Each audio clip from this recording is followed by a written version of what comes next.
ಆಜಿ ಮಸಾಲ. ಎಂತ ಅಡಿಗೆಯ ರುಚಿಯಾಗೋ ರಹಸ್ಯವು 20 ರೂಪಾಯಿ. ಈ ಜಿಲ್ಲೆಯ ಅತ್ಯಂತ ಹಿರಿಯ ಶಾಸಕರುಗಳು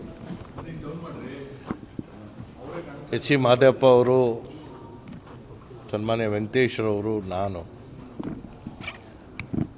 ಪ್ರಸ್ತುತ ನಡೀತಾ ಇರುವಂಥ ವಿದ್ಯಮಾನಗಳ ವಿಚಾರದಲ್ಲಿ ಚರ್ಚೆ ಮಾಡಿದ್ದೇವೆ.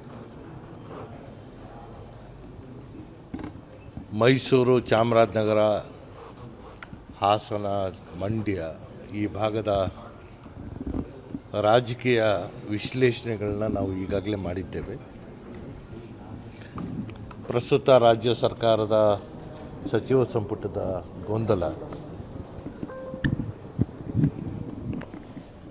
ಇದೆಲ್ಲವೂ ಚರ್ಚೆ ಮಾಡಿ ಮುಂದಿನ ದಿನಗಳಲ್ಲಿ ನಾವು ಏನು ನಿರ್ಧಾರಗಳನ್ನ ಕೈಗೊಳ್ಳಬೇಕು ಅನ್ನೋದನ್ನು ಚರ್ಚೆ ಮಾಡಿದ್ದೇವೆ. ಹಾಗೂ ವರಿಷ್ಠರ ಜೊತೆಗೆ ಸಮಾಲೋಚನೆ ಮಾಡುವಂತಹ ತೀರ್ಮಾನಗಳನ್ನ ನಾವು ಈಗಾಗಲೇ ಕೈಗೊಂಡಿದ್ದೇವೆ. ಎಲ್ಲವೂ ಸರಿ ಇದೆ ಅಂತ ಭ್ರಮೆನಲ್ಲೂ ಇಲ್ಲ, ಎಲ್ಲವೂ ಹಾಳಾಗಿದೆ ಅನ್ನೋದು ನಮ್ಮ ಮನಸ್ಸಲ್ಲಿಲ್ಲ.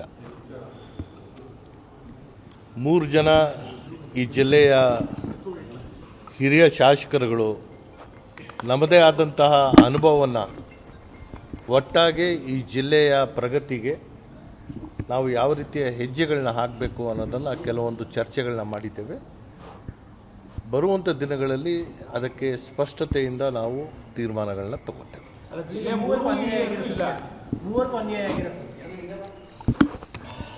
ನೋಡಿ, ರಾಜಕಾರಣದಲ್ಲಿ ಏಳು ಬೀಳು ಇದ್ದೇ ಇರುತ್ತೆ. ಅವರು ಸಚಿವರಾಗಿದ್ದಂತಹ ಸಂದರ್ಭದಲ್ಲಿ ನಾನು ಅಸೂಯೆ ಪಟ್ಟಿರಲಿಲ್ಲ. ಇವತ್ತು ನನಗೆ ಆಗಿರುವಂಥದ್ದು ಆ ಅನುಕಂಪ ಅವ್ರ ಮನಸ್ಸಲ್ಲಿದೆ.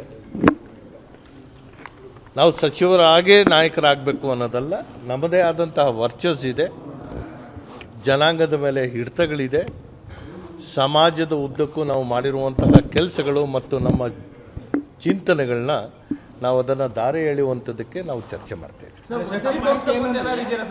ಈಗ ನೀವೆಲ್ಲ ಹಿರಿಯ ಶಾಸಕರಿದ್ದೀರಾ, 6 ಬಾರಿ ಶಾಸಕರಾಗಿದೆ. ಎಚ್ ಸಿ ಮಾದೇವಪ್ಪರ, ವೆಂಕಟೇಶ್ ಅವರು ಇದ್ದಾರೆ. ಕೇವಲ 1 ಬಾರಿ ಶಾಸಕರಾದವರಿಗೆ ಸಚಿವ ಸ್ಥಾನ ಕೊಟ್ಟು ನಿಮಗೆ ಕೊಟ್ಟಿಲ್ಲ ಅನ್ನೋದು ಜನಸಾಮಾನ್ಯರಲ್ಲಿ ಇರುವಂಥ ಒಂದು ಅಭಿಪ್ರಾಯ. ಅದು ಯಾವ ರೀತಿ ಮಟ್ಟಿಗೆ ನಿಮಗೆ ನೋವನ್ನು ಉಂಟು ಮಾಡುತ್ತದೆ? ಈಗ ನನಗಾಗಿರುವಂತಹ ನೋವು ಈಗಾಗಲೇ ನಗರ ವ್ಯಾಪ್ತಿಯಲ್ಲಿ ನಮ್ಮ ಕಾರ್ಯಕರ್ತರು ಆ ಅಭಿಮಾನ ತೋರ್ತಾ ಇರುವಂಥದ್ದೇ ಸಾಕ್ಷಿ ಆಗ್ತಾ ಇದೆ. ಅದನ್ನು ಅನ್ಯಾಯ ನ್ಯಾಯ ಈ ವಿಚಾರದಲ್ಲಿ ನಾವು ಚರ್ಚೆ ಮಾಡೋದಲ್ಲ. ನಾವು 3 ಜನ ಒಟ್ಟಾಗಿ ಸಮಾಜಮುಖಿಯಾಗಿ ಆಗಬೇಕಾಗಿರುವಂಥ ಚಿಂತನೆಗಳ ವಿಚಾರದಲ್ಲಿ ಮತ್ತು ಪ್ರಸ್ತುತ ರಾಜಕಾರಣದ ವಿಚಾರದಲ್ಲಿ ಚರ್ಚೆ ಮಾಡಿ ದಟ್ಟವಾದಂಥ ಹೆಜ್ಜೆಗಳನ್ನ ಹಾಕುವಂಥ ತೀರ್ಮಾನ ನಾವು ತಗೊಂಡಿದ್ದೀವಿ.